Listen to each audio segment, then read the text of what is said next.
ಕೆಲವೇ ಕ್ಷಣಗಳಲ್ಲಿ ಸಿಎಲ್ಪಿ ಸಭೆ, ಬಿಡದಿ ರೆಸಾರ್ಟ್ನತ್ತ ಶಾಸಕರ ಆಗಮನ, ಮಾಜಿ ಸಿಎಂ ಸಿದ್ದರಾಮಯ್ಯ ಭಾಗಿ. ಸಿಎಲ್ಪಿ ಸಭೆಗೆ ಪರಮೇಶ್ವರ್ ಗೈರು, ಅನಾರೋಗ್ಯ ಹಿನ್ನೆಲೆ ಮನೆಯಲ್ಲೇ ಉಳಿದ ಡಿಸಿಎಂ, ಪತ್ರದ ಮೂಲಕ ಮಾಹಿತಿ. ಬಿಡದಿ ಟೌನ್ಶಿಪ್ ಕದನಕ್ಕಿಳಿದ ಬಿಜೆಪಿ, ರೈತರ ಪ್ರತಿಭಟನಾ ಸ್ಥಳಕ್ಕೆ ನಾಳೆ ಕೇಸರಿ ಪಡೆ ಭೇಟಿ, ಅಶೋಕ್ ನೇತೃತ್ವದ ತಂಡ ರಚನೆ. ಬುರುಡೆ ಕೇಸನ್ನ ಎಸ್ಐಟಿ ಎಸ್ಪಿ ಕಾರು ಅಪಘಾತ, ಚಾರ್ಮಡಿ ಘಾಟ್ನಲ್ಲಿ ವಾಹನ ಪಲ್ಟಿ, ಅಧಿಕಾರಿ ಸೇರಿ ಸಿಬ್ಬಂದಿಗೆ ಗಾಯ. ಬೆಂಗಳೂರಿನ ಆರ್ಟಿಒ ಕಚೇರಿಗಳಿಗೆ ಬಾಂಬ್ ಬೆದರಿಕೆ, ಸ್ಫೋಟ ಮಾಡೋದಾಗಿ ಇಮೇಲ್, ಪೊಲೀಸರಿಂದ ಪರಿಶೀಲನೆ.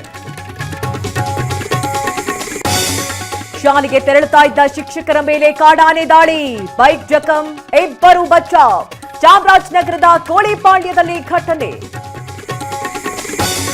ಕೊಪ್ಪಳದಲ್ಲಿ ಶಿಕ್ಷಕರಿಗೆ ಹೊರೆಯಾದ ಮೊಟ್ಟೆ, ಮಾರುಕಟ್ಟೆ ದರದಲ್ಲಿ ಅನುಗುಣವಾಗಿ ಹಣಕ್ಕೆ ಬೇಡಿಕೆ, ಕಷ್ಟ ಆಲಿಸುವಂತೆ ಸಿಎಂಗೆ ಮನವಿ.